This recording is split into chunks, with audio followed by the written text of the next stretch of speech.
On a broken world full of fire and storms where the sky never cleared and the wind screamed without end, there walked a girl with silver eyes and dark skin marked by glowing veins who moved through the ash like a shadow and spoke to no one because there was no one left to speak to, and her name was Zyra. She lived in the bones of an ancient city, made of stone and steel, now half buried under black sand and twisted roots, where the walls shook when the sky roared and the ground cracked when the mountains wept lava. And she had learned long ago that silence was safety and movement was life and trust was death. Zyra was not weak like the others.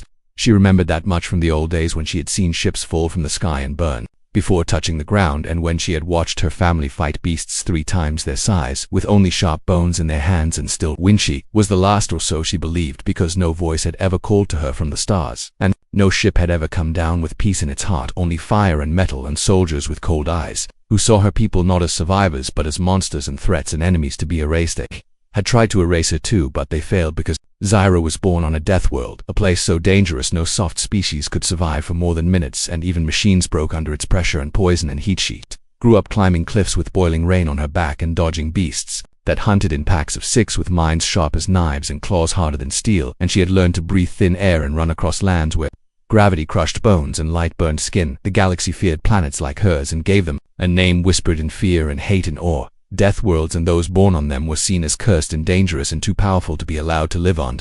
Now she was alone, the last of her kind, or so she thought, until the sky broke again. It was sudden and loud, a tearing scream across the clouds followed by light so bright it split the shadows apart, and Zyra looked up and saw a fireball falling fast, leaving a trail of smoke and flame and thunder as it crashed into the distant hills beyond the black ridge where no one ever went. Curious but cautious, she waited until the ground stopped shaking, then wrapped her body in thermal skin grown from beetle silk and took her spear carved from an ancient alloy pipe and started the long walk across the ash field. The land was cracked and sharp and steam hissed from every crevice and strange lights danced under the ground like something alive, but Zyra kept moving, silent and focused, her silver eyes scanning every motion, every shadow, every shift in the wind, because this was her world and she knew its breath. It took 3 hours to reach the crash site, and what she found was not what she expected, not a hunter ship or drone or machine, but a small broken pod half buried in glassed earth with smoke rising and warning lights blinking in a language she did not know, and inside was a creature she had never seen before. He was tall and strange, his skin burned in patches, his clothes torn and covered in black fluid, but he was breathing slowly and his chest moved, and Zyra saw that his eyes were closed, but not in death, only in sleep or pain or for a moment she stood frozen, unable to move, unable to think, because something deep in her memory screamed a name she did not remember. Learning a name for beings that should not exist anymore. Human, impossible, she whispered to herself, because the humans were gone. The old ones said they had burned their own world with war and flame, and the galaxy had watched and waited and then erased them completely, or so everyone believed. But this one was here, real, alive, and not just alive, but alive on her world, breathing her air, surviving her gravity, and that meant something impossible. That meant he was like Hera. Deathworlders took a step closer and the pod gave a hiss, and the man opened his eyes and looked at her, not with fear, not with hate, but with confusion and wonder and something else, recognition. Before Zyra could speak, before she could run or strike or hide, the ground shook again, and something howled in the smoke, a creature drawn by the sound of life and metal and pain. Zyra spun her spear, ready to fight, ready to kill, ready to protect, but the human moved first. He stood up despite the pain in his body and the blood in his mouth and picked up a broken rod from the floor, and when the beast leapt from the smoke with jaws wide and claws raised, the human screamed back and punched it in the face. The creature fell with a heavy crash, its face bleeding, its body stunned, and Zyra stood still for a moment, her spear frozen in midair, because she had never seen anyone fight like that, never seen anyone face a death beast with no armor, no weapon, and no fear. The human dropped the rod, breathing hard, his hand shaking, his knuckles torn, and his eyes locked on the beast to make sure it would not rise again. Then slowly he turned toward Zyra and raised both hands as if to say he meant no harm, but his lips moved too, and strange words came out she didn't understand him, not fully, but the tone was calm, not aggressive, not commanding, just tired and maybe a little surprised, like he couldn't believe what he was seeing, and neither could she. Zyra lowered her spear a little, still ready, still tense, but watching him closely as he took a step forward, then stumbled and collapsed to one knee without thinking. She moved toward him, her instincts faster than her doubts, because this world did not forgive weakness, and even if he was unknown, even if he was dangerous, she could not watch him die like this, not when he had survived the fall, not when he had fought a death beast with his bare hands. She helped him stand, letting him lean on her shoulder, his body heavy and hot with fever and blood, and together they walked back to her shelter under the mountain through the ash and heat and endless wind. He didn't speak much after that, and she didn't ask anything yet, because words could wait, but survival could not. So she brought him inside, gave him water mixed with fire root to kill infection, and sealed his wounds with beetle gel that stung like fire but healed like time. He slept for hours, curled in the dark, corner of her cave surrounded by ancient tech and scavenged metal, and Zyra watched him, wondering who he was, where he came from, how he was still alive, and why he felt so familiar when he finally woke the next day.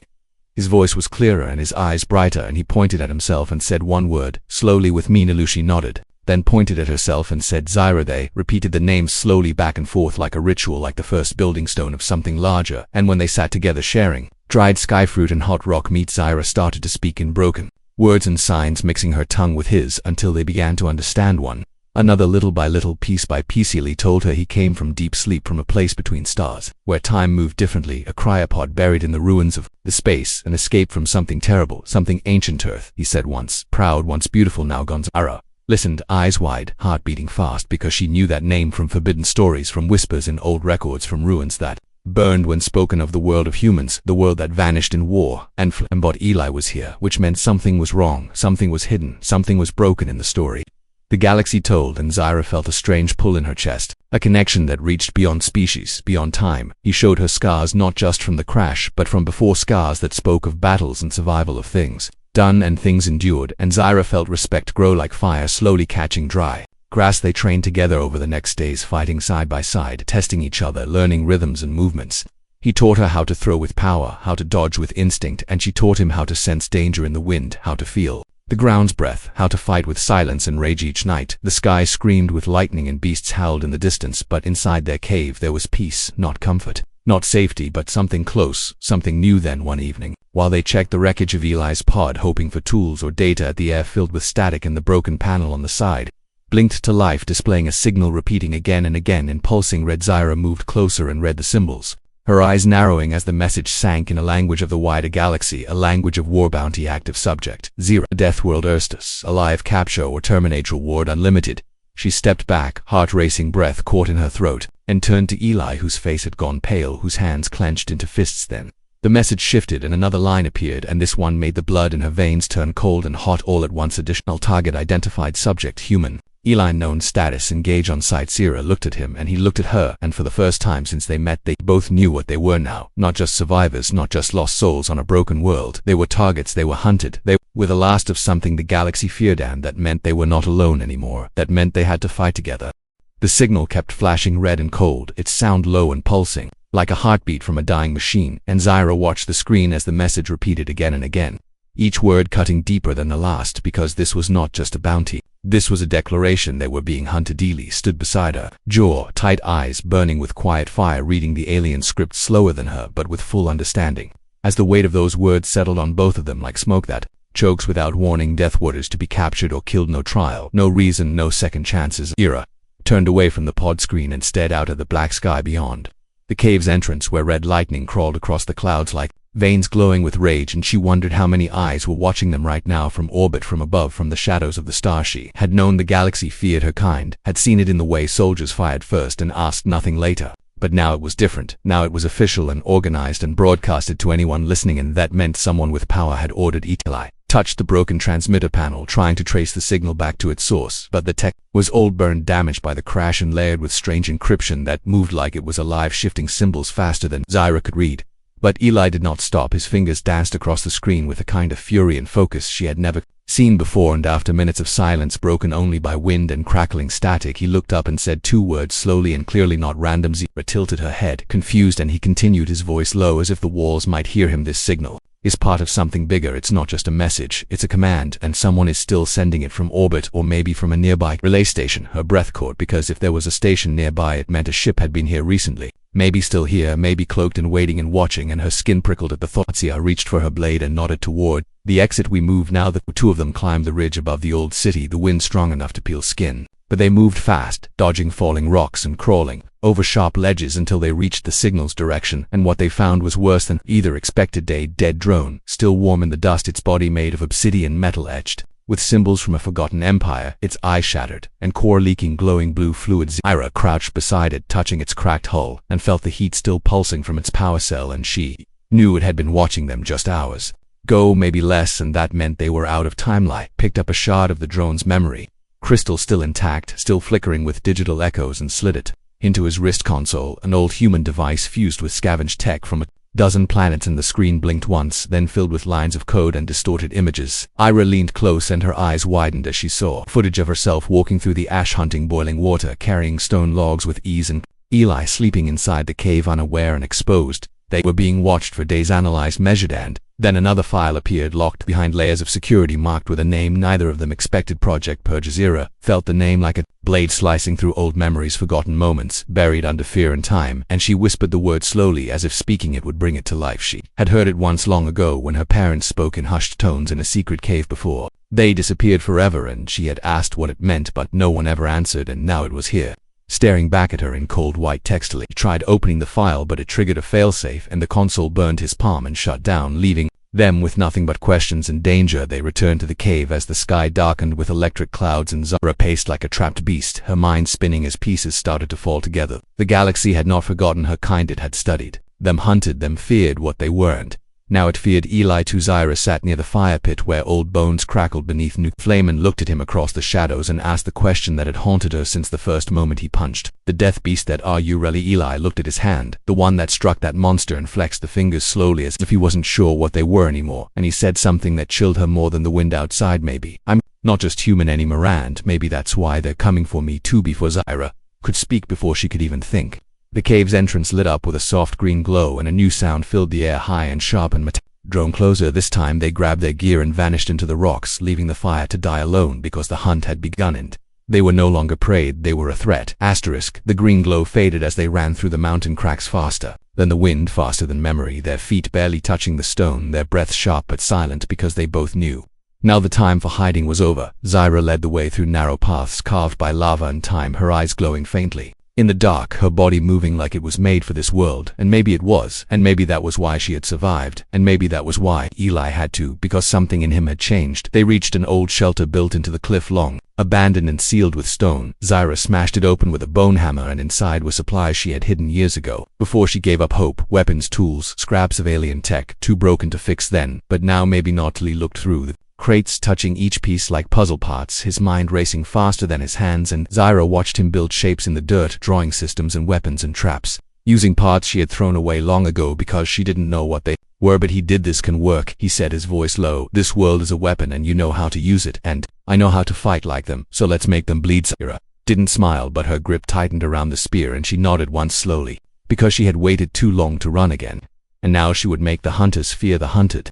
They worked through the night, breaking metal and fusing wires, turning old fuel rods into mines and broken drones into signal traps, and they covered the valley with death, not chaos, but precision. Every rock, every cliff, every shadow a part of the plan Zara showed Eli the lava tunnels that ran under the mountain, and he used them to lay heat bombs that would detonate if a ship landed too close. And she painted the rocks with sap from the fire beetle trees that burned on contact, and they turned the land into a maze of survival. The sky changed color as the next day began, a red dawn full of static and strange pressure, and Zara felt it in her bones that something was coming, something big, something made of steel and hate. They didn't have to wait long. The first ship appeared without sound, just a shimmer in the clouds, then a shadow, then a storm of dust as it descended into the valley, its metal skin black and smooth, and its engines humming with cold power. Zara and Eli watched from above, their eyes steady, their hearts calm, their weapons ready. The ship opened and figures stepped out, tall and fast and armored in silver plating, with no faces, just masks and scanners and weapons that hummed with light, and soldiers elite hunters sent for them. They moved without fear, spreading through the rocks, scanning every surface, searching for heat signs and motion. They didn't find Zara or Eli, but they found something else. A signal, a heat trace, a false path. One of them stepped into a narrow trench lined with beetle sap, and his boot lit the ground with a hiss, and in seconds was fire and screaming and gone. Others turned their heads, but it was too late because the rocks above them exploded and sent metal shards into their armor and then the ground beneath. Two of them cracked open as a mine flared bright and swallowed them into fire. Reel moved from cover, fast and silent, and threw a hooked blade into the shoulder of one soldier, pulling him down as Zara leapt from above, her spear spinning and striking through armor and bone. 5 soldiers remained. They regrouped faster than expected and opened fire, bright energy slicing through rock and shadow, but Zara vanished between shots and Eli rolled behind a ridge and launched a stun pulse that blinded their senses for 3 seconds, and that was enough. Zara came from the left, Eli from the right, and they fought. Without words, without doubt, like they had done it before, like they were born for it, and maybe they were, because this wasn't just defense anymore. This was war. When it ended, the valley was quiet again, and smoke rose from twisted metal and shattered masks and blood soaked into the ashes. Zara stood breathing hard, her arm burned her shoulder, cut but her eyes clear and sharp, and Eli limped slightly but grinned for the first time since they met. We won for now, but Zyra wasn't looking at the bodies. She was looking at the sky, because more would come, and next time it wouldn't be 10, it would be hundreds, maybe more, and this was just the first wave. We need to know why she said we need answers. Eli nodded and reached into one of the soldiers' packs, pulling out a black cube pulsing with data locked and dangerous. This has their orders, their maps, their command codes, and if we break it, we find who sent them, and maybe we find Project Purge. Zyra stared at the cube and felt something shift inside her. Not fear, not rage, not grief, something colder purpose. She wasn't the last anymore, and she wasn't hiding anymore. Now she was hunting back, and nothing in the galaxy would stop her. The cube pulsed in Eli's hand like a trapped heart, dark and hot and waiting to be opened, and Zyra watched it as if it might speak, because inside it was truth, and inside it was danger, and if they broke it they would be seen, and if they ignored it they would be blind. They took it deep into the hidden tunnels beneath the ash cliffs, where the walls breathed steam and the roots of fire trees reached like fingers searching for heat, and there they found the old table made of obsidian stone, where Zyra's father once crafted weapons from bone, and Crystalili placed the cube on the table and connected wires from his broken console, threading them through scavenged tech and alien chips, his hands fast but careful, like someone building a door with no idea what was on the other sides. Zyra stood guard, her spear across her back and her eyes on the tunnel mouth, listening for steps, listening for the hum of machines, because now she knew they would not stop coming, not until she and Eli were ash and silence. The cube cracked with a sharp hiss, and the lights inside turned blue, and the room filled with images and voices layered and tangled like a storm of memory. They saw soldiers talking in codes, they saw maps of planets marked with red crosses, they saw lists of species with tags that read purged and tested and contained, and they saw Zyra's world with one word burned into its violent finished. Zyra's jaw clenched as she stepped closer, her eyes scanning fast and landing on a name she had not seen since childhood, a name whispered in dark places and carved into ruins older than light. The Overseer. No face, no voice, no origin, just a symbol, a triangle of stars circling a black sun, and beside it Project Purge status. Active, budget, unlimited orders, permanent. Then a new name appeared, one neither of them expected, and for a moment Eli stopped breathing as he read the line. Note: status sealed, population modified. Zyra turned slowly, her heart heavy with questions, and Eli spoke in a voice that sounded like it had been cracked by time and fire. They didn't destroy Earth, they took it, rebuilt it, turned humans into tools, like machines, like puppets, and whatever I am now is something they missed or something they feared. They both stared at the screen as coordinates appeared, glowing red deep in the northern wastes where Zyra never went because the storms there could peel skin and melt bone, but now she understood there was something hidden there, something the Overseer left behind. Zyra nodded once and began to gather her gear, thicker armor, sharper blades, tools laced with venom and flame, and Eli followed her lead, adjusting the pulse rifle he had rebuilt from enemy parts, wrapping his ribs with fibercloth where the last fight had cracked bone. They knew the journey would take a day, maybe more, and that the path would be filled with more than storms, because now the Overseer knew they had the cube, and that meant scouts and drones, and worse would come still. They moved fast across the black plains where lightning kissed the ground every few minutes and beasts crawled beneath the dirt and eyes blinked from the dark.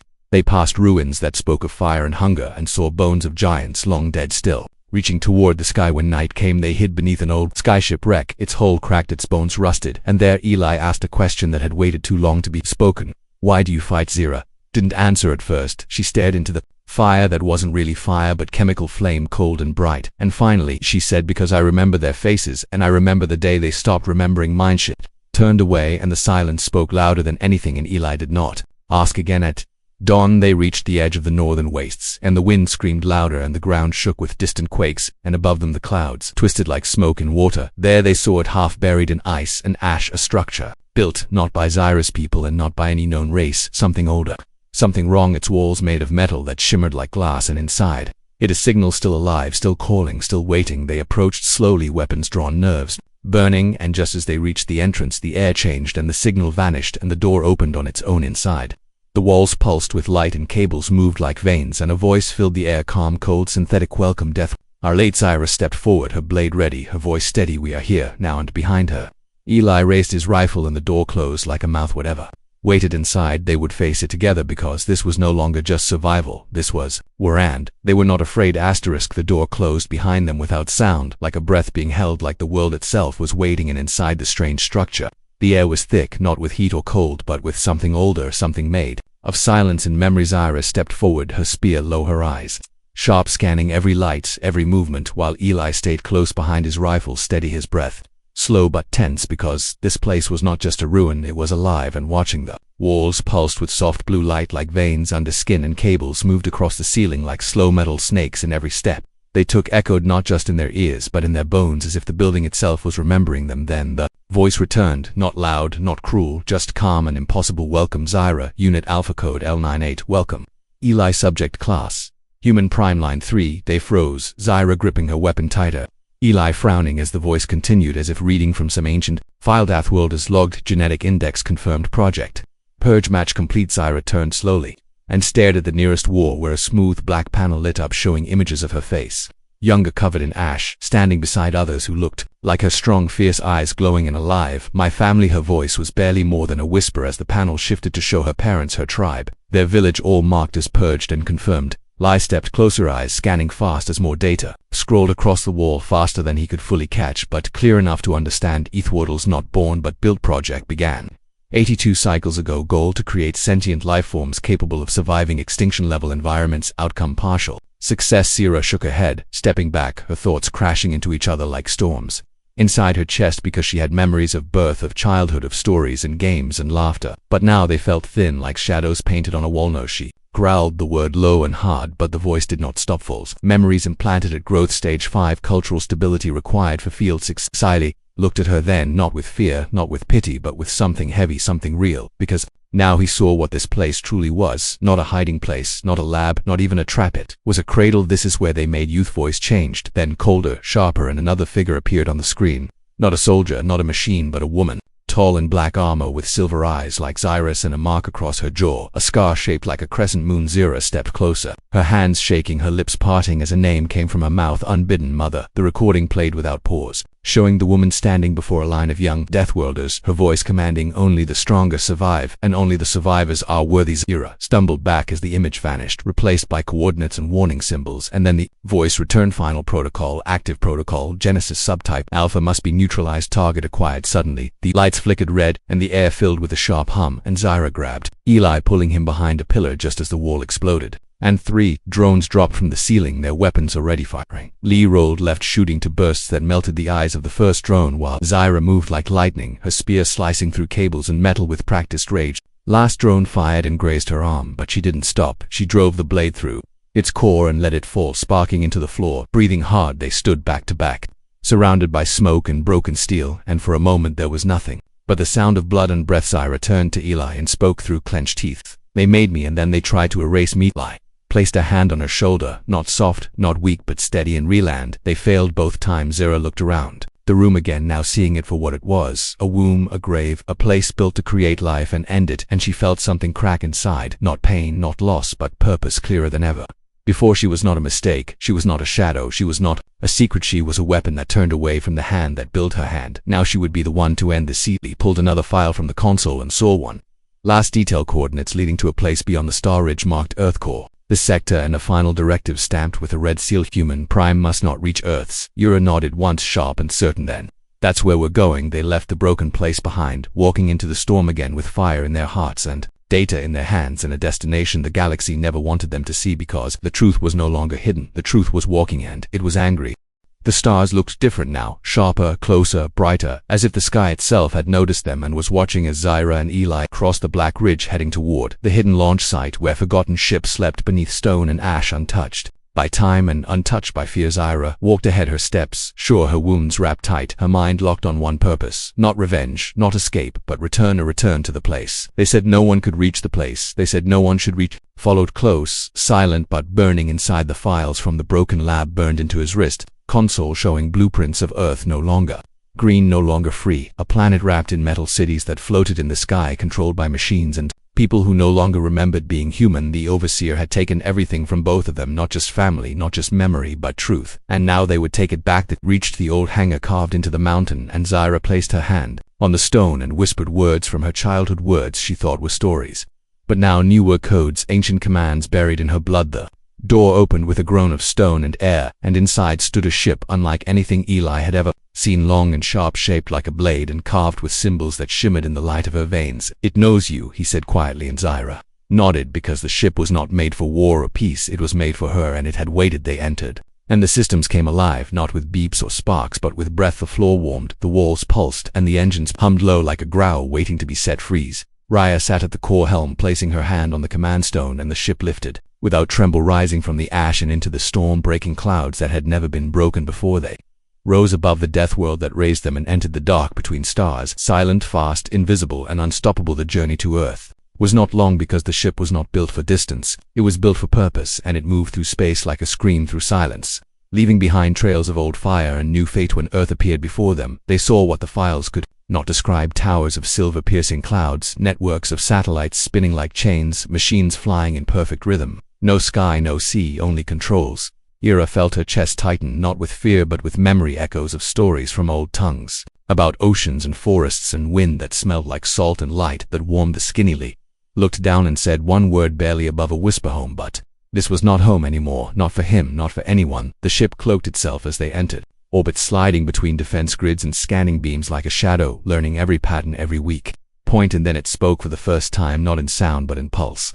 A single message pressed into Zyra's skin. Ready. They descended toward the central tower marked in red by the old files, where the overseer watched, where the signal came from, where it all began. Inside the tower, machines moved like people and people moved like machines, their eyes empty, their minds wired, their bodies enhanced but hollow. Zyra and Eli dropped into the heart of it through the skylight of a forgotten world and landed hard, their weapons drawn, their eyes cold, their presence setting off alarms that screamed through every floor like thunder through steel. They fought together, not as fugitives, not as prey, but as Deathworld. Yersha moved through metal guards like wind through leaves, her spear glowing with fire from her world, her strikes leaving sparks in the array. Followed with pulse rounds and smoke bombs, dropping drones with 3 shots each and cutting down command nodes with the calm of someone who had seen war and refused to lose. When they reached the control chamber, the door opened before they could touch it, and inside stood the overseer, not a person, not a machine, but both a being of old flesh and new code, eyes that saw too much, skin that did not age, voice that echoed in layers. You should not be here. Zyra stepped forward and raised her weapon. But we are the overseer. Turns to Eli, scanning him with light that flickered fast and sharp. You are the last true human, and you should not exist. Eli